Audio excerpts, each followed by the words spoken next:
The story opens in the Galactic Council chambers on the planet Nexus Prime. The vast hall buzzes with the sounds of 100 different alien species conducting business. At the center sits the High Arbiter, a towering being with crystal skin that reflects the chamber's lights. Captain James Miller stands at the petitioner's podium, wearing his crisp Blue Earth Defense Force uniform.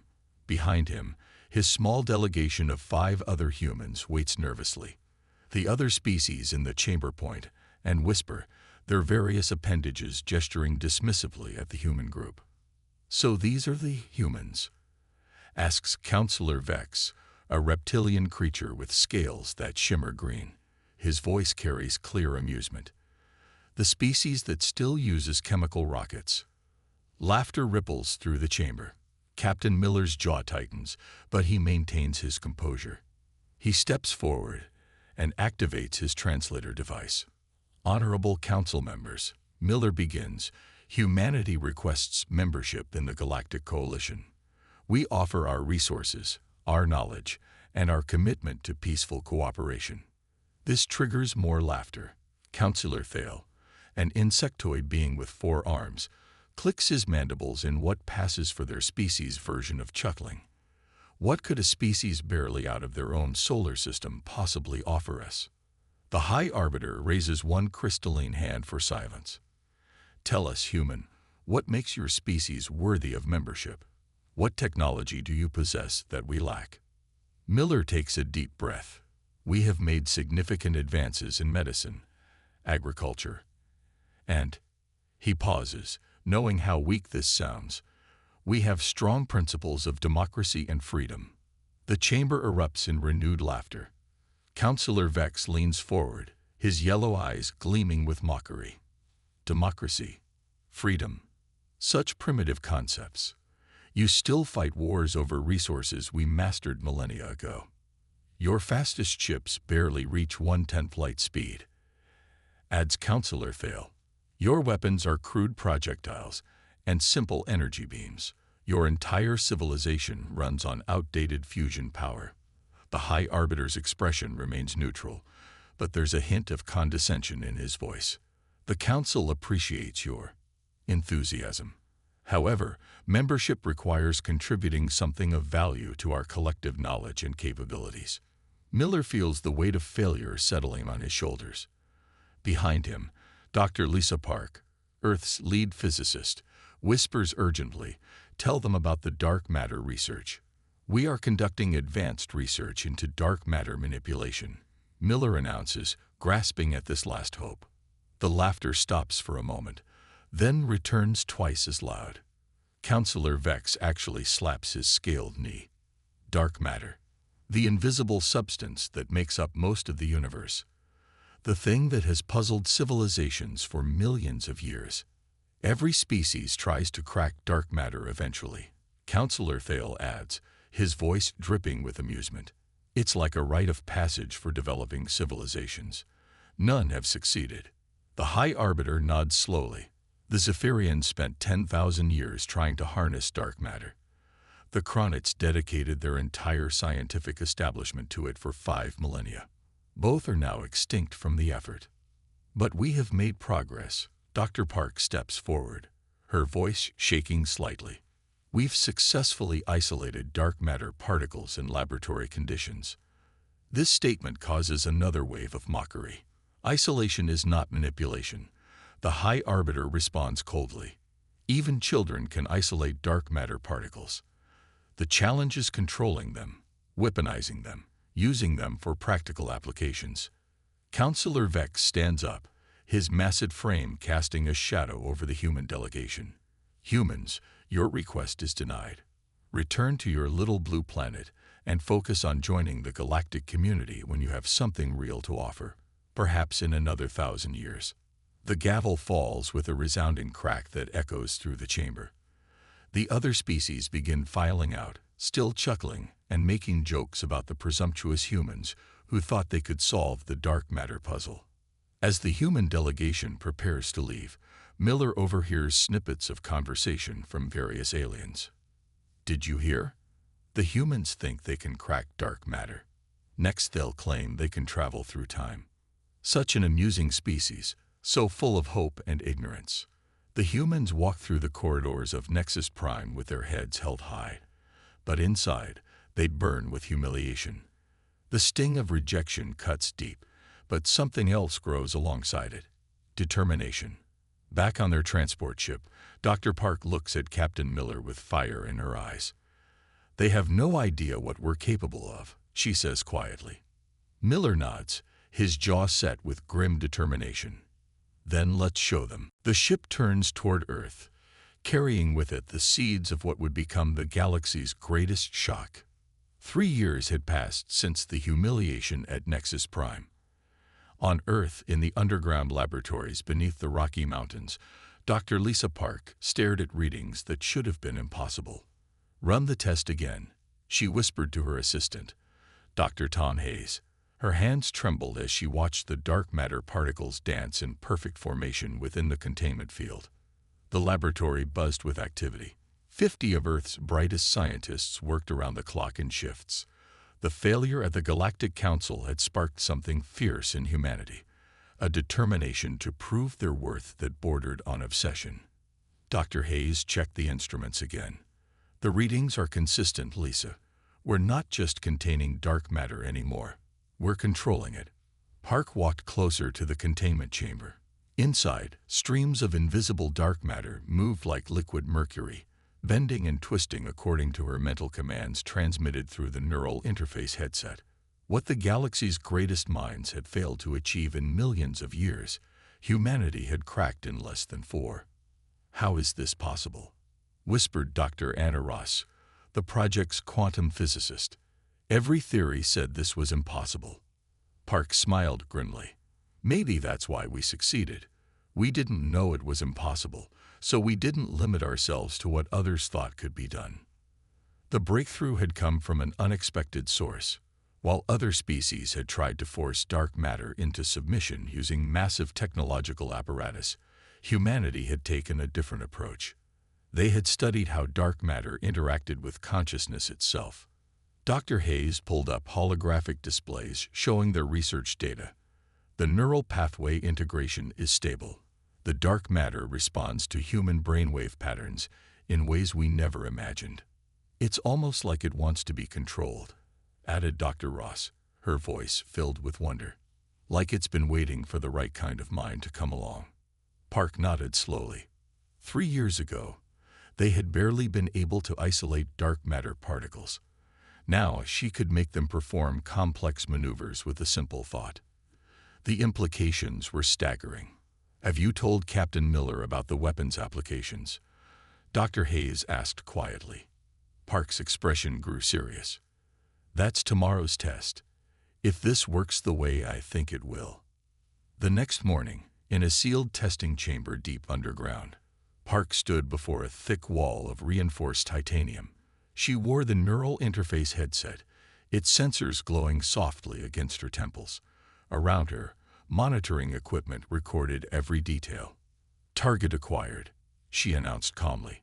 Through the headset, she reached out with her mind to the dark matter particles floating invisibly around her. They responded instantly, gathering and condensing at her mental command. With a thought, she shaped them into a focused beam. The dark matter stream, invisible to the naked eye, but clearly visible on their sensors, struck the titanium wall. The metal didn't just melt. It didn't just break apart. It ceased to exist. Where the beam touched, matter simply vanished, leaving behind a perfectly smooth hole that went straight through 3 feet of the strongest metal known to humanity. No heat, no explosion, no debris. The targeted atoms had been completely converted back into pure energy. The monitoring room fell silent. Dr. Hayes stared at the readings, his face pale. "Lisa, do you realize what this means?" Park removed the headset, her own face grave with the weight of what they had accomplished. "We haven't just solved the dark matter puzzle. We've created a weapon that can unmake anything it touches." Over the following months, the project expanded rapidly. The government poured unlimited resources into dark matter research. New facilities were built in secret locations around the world. The brightest minds from every field were quietly recruited. Captain Miller, now promoted to admiral, oversaw the military applications. "How long before we can mount these systems on our ships?" he asked during a briefing. 6 months for the first prototype, Park replied. 2 years for a full fleet retrofit. Miller nodded grimly. "The galaxy laughed at us 3 years ago. They called our technology primitive." He looked out through the laboratory windows at the construction yards, where Earth's new generation of warships was taking shape. These vessels looked similar to traditional human ships, but hidden within their hulls were dark matter manipulation cores that would make them the most powerful weapons ever created. "Admiral," Dr. Hayes approached with a concerned expression. "We've been monitoring galactic communications. Several species are starting to take notice of our activities." Miller's jaw tightened. "Let them notice. By the time they realize what we've accomplished, it will be too late." Park nodded in agreement. The galaxy wanted to see what humanity could contribute. Soon, they'll get their answer. Admiral James Miller stood on the bridge of the UES Defiance, humanity's first dark, matter-equipped warship. The vessel looked unremarkable from the outside, sleek but conventional by galactic standards. Hidden within its hull, however, was technology that would reshape the balance of power across the galaxy. "Admiral, we're receiving a transmission from the Hegemony Fleet," reported Lieutenant Kate Walsh from the communications station. "They're demanding we surrender immediately." Miller looked at the tactical display. 12 massive Hegemony dreadnoughts surrounded his single ship near the outer edge of the Sol system. Each enemy vessel was 3 times the size of the Defiance, bristling with plasma cannons and quantum torpedoes. The Hegemony had come to make an example of humanity. Word had leaked about Earth's dark matter research, and the galactic powers had decided to crush this upstart species before they could become a threat. "Put them through," Miller ordered calmly. The main screen flickered to life, showing Commander Brack of the Hegemony Fleet. The alien's 4 eyes glowed with arrogance as he spoke through the universal translator. "Human vessel, you are in violation of Galactic Law 847C. Unauthorized weapons research is forbidden to non-council species. You will surrender your ship and submit to interrogation." Miller stepped forward, his expression neutral. "Commander Brack, you are in human territory without permission. You have 30 seconds to withdraw before we consider you hostile." Brack's mandibles clicked in what passed for laughter among his species. 1 human ship against 12 Hegemony dreadnoughts. Your species' arrogance knows no bounds. You have 10 seconds to surrender before we reduce your primitive vessel to scrap metal. Miller looked at his weapons officer, Lieutenant Mark Chen. "Ready the dark matter cannon." "Sir, the system is fully charged and standing by," Chen reported quietly. 5 seconds, human. Brack snarled on the screen. "Time's up," Miller replied. "Chen, target the flagship. Fire." What happened next would be recorded in the history books of 100 species. The Defiance didn't launch missiles or fire energy beams. Instead, a stream of controlled dark matter, invisible to most sensors, reached out across space at near-light speed. The beam struck Commander Brack's flagship dead center. For a moment, nothing seemed to happen. Then, slowly, a perfect sphere began expanding through the massive dreadnought. Everything within that sphere simply ceased to exist. Hull plating, weapons systems, crew members, even the atoms themselves were unmade and converted back to pure energy. Within seconds, the mighty flagship had been reduced to a hollow shell that collapsed in on itself. The remaining crew, those lucky enough to be outside the beam's path, had just enough time to scream before their ship's structural integrity failed completely. The other 11 Hegemony vessels stopped firing immediately. Their crews stared in stunned silence at the wreckage of their command ship. "This is impossible," whispered Sub-Commander Vorth from the second ship. "No weapon can do this. It defies the laws of physics." Miller's voice came through their communications with cold authority. "You have 30 seconds to withdraw from human space. Any vessel that remains will be destroyed. What kind of monsters are you?" Vorth demanded, his voice shaking with fear and rage. "We're the species you laughed at," Miller replied. "The primitives who couldn't possibly contribute anything to galactic civilization. The ones you said should come back in 1,000 years." The tactical display showed the remaining hegemony ships beginning to retreat, but not fast enough for Miller's liking. "Sir," reported Lieutenant Walsh, "2 of their ships are trying to establish quantum communication links. They're attempting to warn the hegemony home fleet." Miller nodded grimly. "Chen, destroy those 2 vessels. Let the others return home with their message."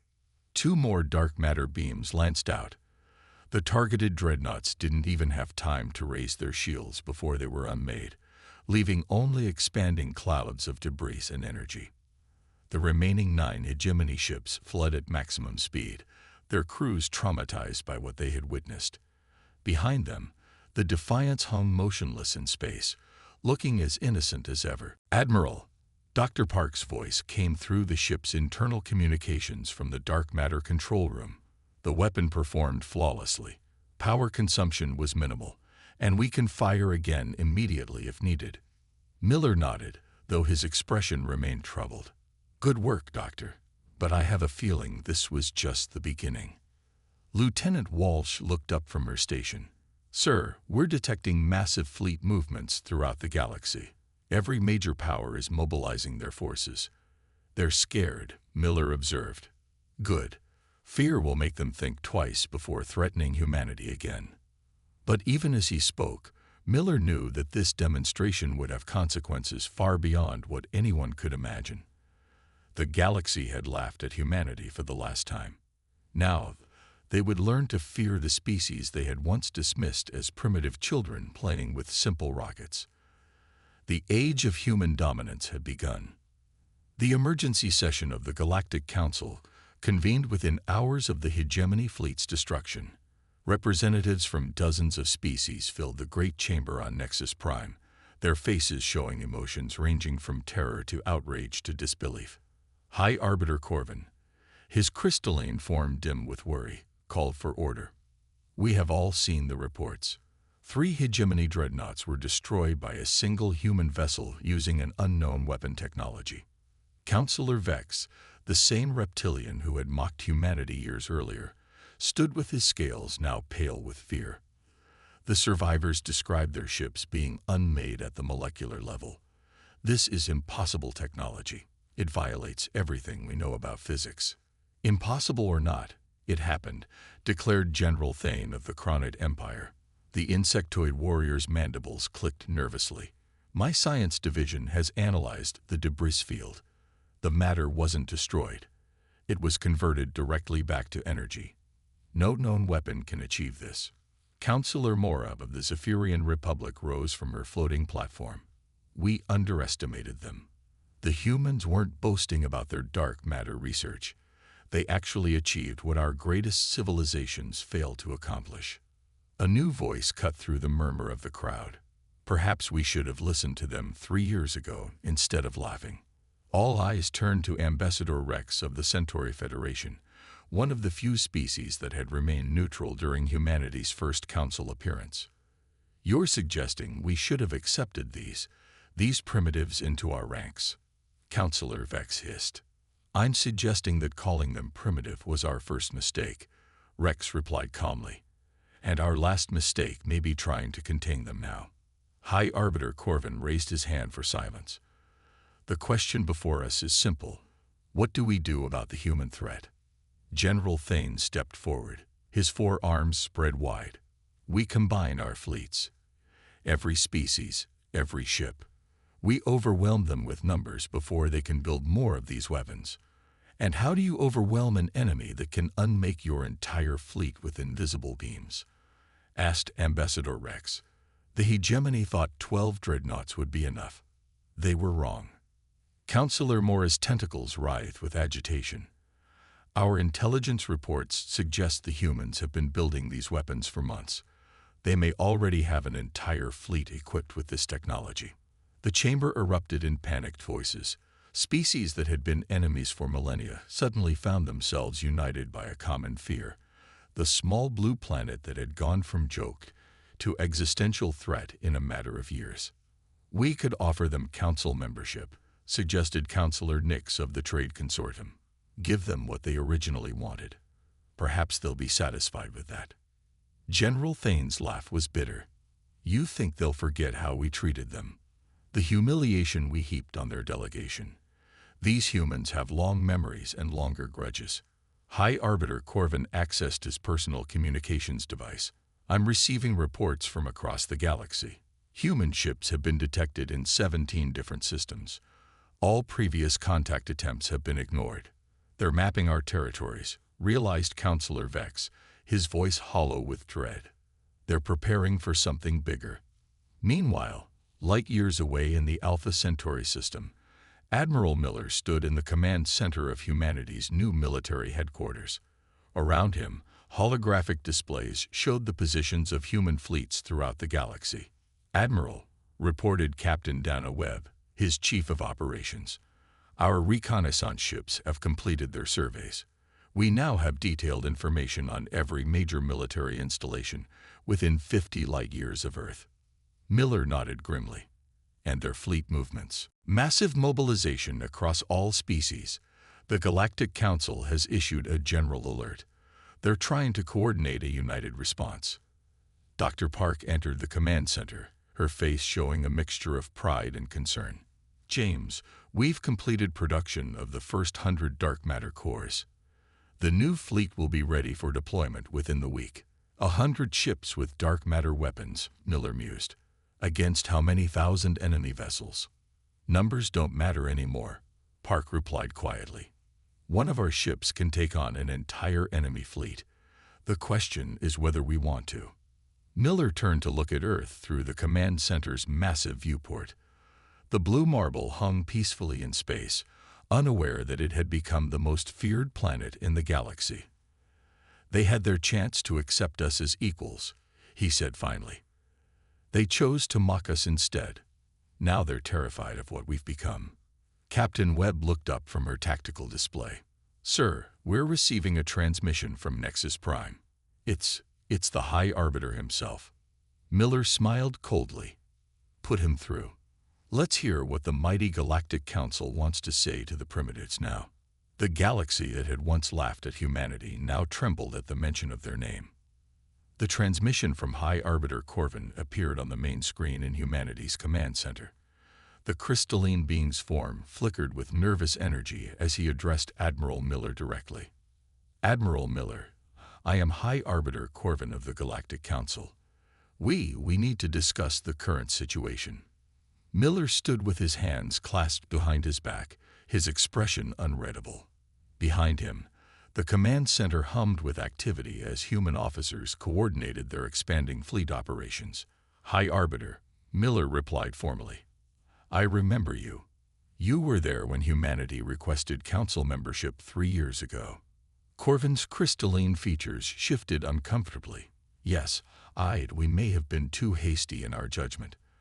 The council is prepared to reconsider humanity's application for membership. Membership? Miller's voice carried a hint of amusement. You're offering us a seat at your table. How generous. Admiral, please, Corvin continued desperately. The galaxy doesn't need to descend into chaos. We can find a peaceful solution to this situation. Miller turned to Dr. Park, who had been monitoring galactic communications. Doctor, what's the current status of Allied fleet movements? The Kronid Empire has mobilized 800 warships, Park reported calmly. The Zephyrian Republic has committed 600 vessels. In total, approximately 3,000 ships are moving toward the Outer Rim, presumably to establish a blockade around human space. Miller turned back to the screen. High Arbiter, it seems your council is preparing for war while offering peace. Which message should I believe? Corvin's form flickered more rapidly. Those are defensive preparations. Surely you understand our concern about weapons of such devastating power. The same concern you showed 3 years ago when you laughed at our primitive technology. Miller's voice hardened. Tell me, High Arbiter, what exactly are you offering humanity? Full council membership, Corvin said quickly. Voting rights, access to galactic trade networks, shared scientific knowledge. Everything we should have offered before. Captain Webb approached Miller with a datapad. Sir, reconnaissance reports are coming in. The Allied fleets are positioning for a coordinated strike. Intelligence suggests they plan to attack in 72 hours. Miller nodded and addressed the screen again. High Arbiter, I'm going to make you an offer. One that won't be repeated. The alien leader leaned forward eagerly. Yes, please. What are your terms? The Galactic Council will be dissolved immediately, Miller stated matter-of-factly. All current military alliances will be terminated. Each species will govern their own territory, but will answer to humanity for interspecies disputes and galactic policy. Corvin's crystalline form went completely dark for a moment. You're demanding complete galactic surrender. I'm establishing a new order, Miller corrected. One where the species with the most advanced technology leads, rather than the ones who've held power the longest through tradition and arrogance. This is unacceptable. Corvin's voice cracked with outrage. You cannot expect the entire galaxy to bow to a single species. Miller smiled coldly. High Arbiter, let me show you why we can. He gestured to Captain Webb, who activated the tactical display. The hologram showed the positions of human fleets throughout the galaxy. Not the dozen ships the aliens expected, but over 200 vessels, each equipped with dark matter weapons. Our ships are currently positioned near every major military installation, trade hub, and populated world in the galaxy, Miller explained. Each vessel has enough firepower to sterilize an entire planet. We're not asking for your surrender, High Arbiter. We're informing you of the new reality. Corvin stared at the display in horror. 200 ships. How did you? When did you? While you were busy laughing at us, we were busy working, Dr. Park interjected. Every insult, every dismissal, every moment of mockery motivated us to prove you wrong. Miller stepped closer to the screen. You have 24 hours to announce the dissolution of the Galactic Council and the establishment of the human hegemony. Any species that refuses to acknowledge the new order will be considered hostile. And if we refuse? Corvin asked weakly. Then you'll discover what happens when you threaten the species you once called primitive, Miller replied. The choice is yours, High Arbiter. Peace under human leadership, or war against human technology. The transmission ended, leaving the command center in silence. Dr. Park moved to stand beside Miller as they watched the tactical display, showing their fleet's position throughout the galaxy. Do you think they'll accept? She asked quietly. Miller looked out at the stars, each one representing worlds that would soon acknowledge humanity's dominance. They'll accept. Fear is a powerful motivator, and we've given them plenty to fear. 24 hours later, High Arbiter Corvin's voice echoed across every inhabited system in the galaxy. By order of the former Galactic Council, all species will recognize the authority of the human hegemony, effective immediately. The galaxy that had once laughed at humanity now bowed before it. The cosmic joke had become cosmic justice, and the stars themselves bore witness to the rise of Earth's children as the galaxy's new masters. Humanity had proven that sometimes the species everyone underestimates becomes the one everyone fears.